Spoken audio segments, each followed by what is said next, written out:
Hello, everyone. Welcome to another episode of Debatable with your hosts, Nina and Kyle. I'm Kyle. I'm Nina, and today we're going to talk about whether people should still be allowed to remain anonymous on social media or if everyone should be verified and have their details publicly available. So, very controversial, especially now that it's nearing the election season, which sees the rise of a lot of anonymous accounts declaring support or opposition for certain candidates. Should people be verified on social media? If you're a sports fan, you might know about the Euros, a football tournament where Italy won over England last July 11. There were three black players from the England team who all missed their penalty kicks. And as a result, England lost, and a lot of them got hate for it on social media. A lot of it was critique on their performance, but unfortunately, but predictably, a lot of it was centering on race because these men were people of color. So one of these players asked Facebook, Twitter, Instagram, please do more to combat racism.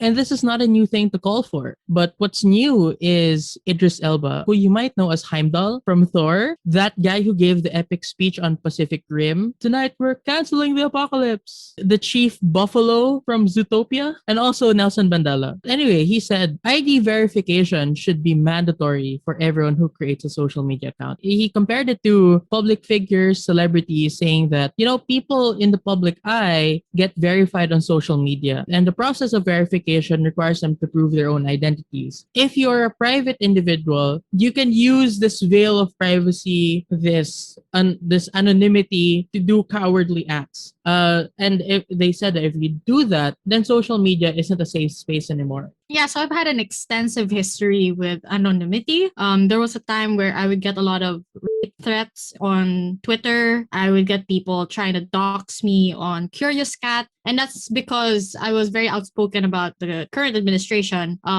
which led to a lot of those criticisms, which I felt like went over the line. But personally, despite that experience, I'm still personally against having verified accounts. But having my experience and knowing how people have gone through it, I completely understand the logic behind wanting something like this. I am just a small individual. Like, I only received like a few hundred of those things, but I imagine how much of a mental toll it takes on someone if they receive millions or even just thousands of those kinds of messages, right? So if I were someone who had to defend the removal of anonymity, I would easily say, one, it prevents people from spouting out opinions and things that they don't double check. It not just in terms of hateful comments, but also in terms of fake news, wrong information, active disinformation, etc. So I would argue first, it makes people much more careful. I would also argue that it makes them accountable because if they aren't careful and they still choose to do something, it's easier to hold individuals accountable by knowing who these people are. You can probably sue them if you want. I would say the feeling of safety of people, like even if there's nothing bad happening yet, or even if there are other ways to correct the wrong behavior of people, the sense of security someone has knowing that they're talking to a real person. And knowing, for example, that something can be done if they are wrong is a great sense of relief. Like, I would personally feel that sense of relief if every single comment I received had a face behind it, because I know that I can probably protect myself by knowing who these people are, avoiding putting myself in situations with these people, etc. Right? But given it's anonymous, I always live with this sense of doubt. Like, it could be someone near me, could be someone I know hiding behind some fake account with random numbers saying that they want to do these certain harms upon me, right? But there's also this argument I would run against anonymity that would probably be for like more political reasons, like a greater scale. Because I feel like this is bigger than just the Euros, right? As I mentioned in the introduction of this episode, it can also be political. And having people verify their accounts stops the rise of troll accounts, as well as fake accounts that try to boost the numbers of certain pages or certain politicians or even certain influencers. But also, you could argue that, requiring verification is just an extension of what we're already trying to do as governments. In the online space, you have cyber libel, and you have not just cyber libel, but cyber crimes. And cyber crimes, what we have as a system right now is if you commit these crimes on the internet, there is a cybercrime division within the police, and they can actually require internet service providers. Again, this is not legal advice, it's just what the law literally says. They can require internet service providers to retain some of the content data that people have. So, like, where did they go? What were they doing? Stuff like that, so that they can use it as evidence if ever the time comes. So, you can say that it's an extension of what we're already trying to do as governments. But then you have this idea of privacy where, like, why is the government taking this away from me? Why is the government getting my data? Well, first of all, in the Philippine context, it's not like a permanent storage of data. Like, they have an obligation to delete that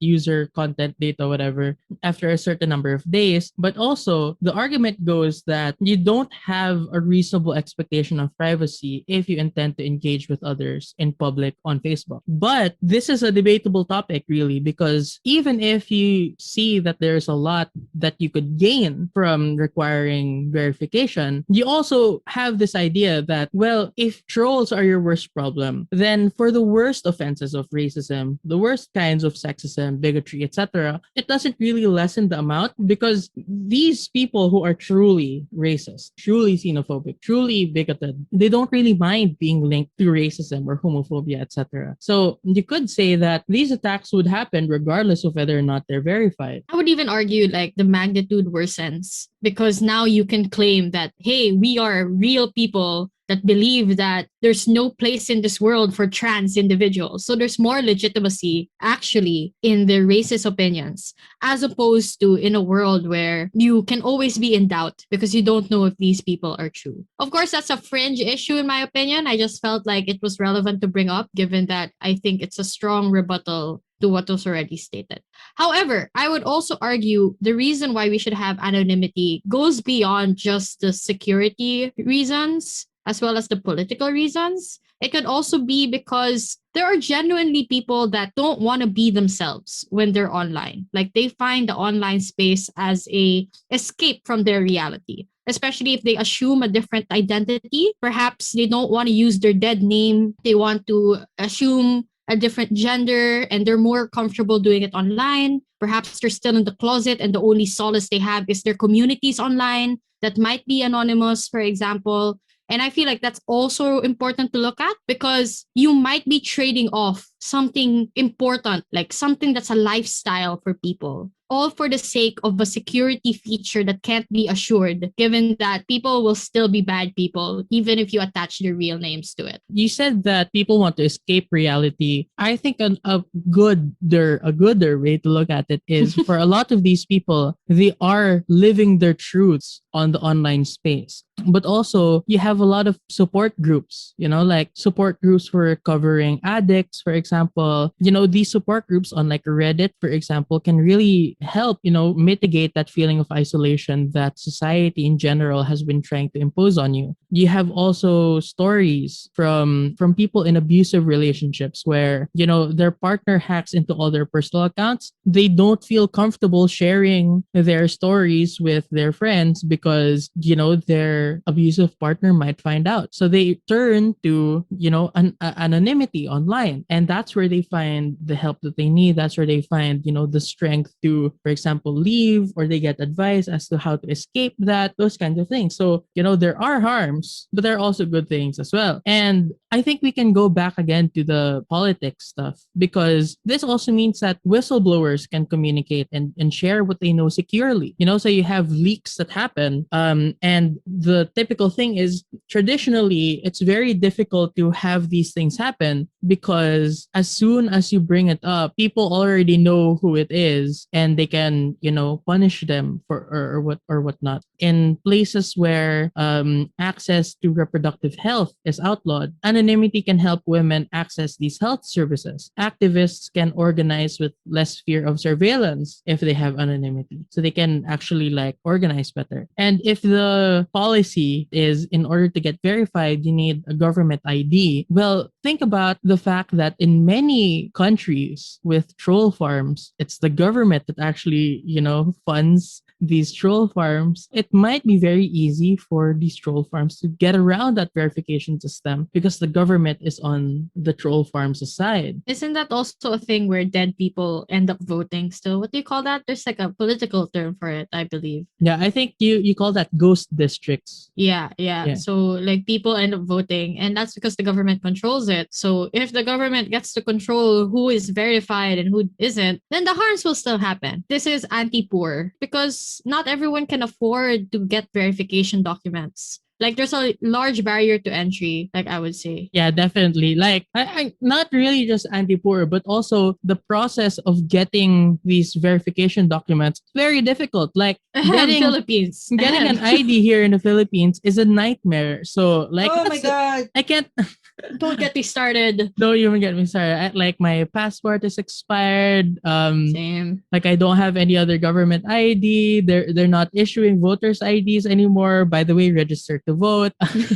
Subtle, very subtle. But yeah, it's very difficult because a lot of these cases, in order to get an ID, you first need an ID. So where do Yeah, you? that sucks, right? You need a birth certificate to get an ID, and then you need an ID to get a birth certificate sometimes. Like, I would suggest though, like, this is just like a Nina tip. Get a postal ID. That's what I did a week ago. Like it takes like 2 weeks to process it, but like it's an easy ID to get. You Imagine can if you had to go through all that just to open a Twitter account. My God. Yeah, so I think that to put this in context, like the so what of it all is the fact that if you're making it harder for people to enter the online space, you're effectively preventing them from getting access to a place where they can, meaningfully and fruitfully engage in discussions that affect them eventually. Yeah, Isn't it also that the internet is now a basic human right? yeah, well, social media is not a human right, but You could argue, like yeah. it's the same thing nowadays. But yeah, you're right. Actually, the reason why you had this issue of internet being a human right is the fact that in order to get the fullest amount of information that you have, which is a human right, the right to information, you need to be able to have access to the internet, which is the information superhighway. So the reason why internet is a human right now is because it's fundamentally connected to a meaningful exercise of your right to information, which is already known to be a human right. And the reason why the right to information is a human right is because in order to make the best decision about things that affect you, you need to have the most information to make an informed opinion about what to do, what not to do, what to vote for, what not to vote for, those kinds of things. And for me, the internet isn't just a place to get information, it's also a place to interact with everyone. It's now the main source of social interaction for not just majority of people, but I would say everyone. Because of the fact that COVID is a thing and we're all stuck in a panini, I would say that the only way to actually meet people now and to genuinely interact with each other is through the internet. And adding a barrier to entry through, let's say, needing an ID or needing papers or even needing to verify yourself stops people from something that I feel like is a basic human right as well, which is the right to interact with others. I know that's not really like technically a human right, but it's something fundamental that people need. And I feel like that's enough for something to be considered important for people to self-actualize and to live their lives properly. In the greater scheme of things, this is an issue that will affect everyone. So I think it's important to know the pros and cons to each side. And hopefully this episode was able to give you some insight as to those things. And that's it for this episode. We'll see you in the next one. Bye!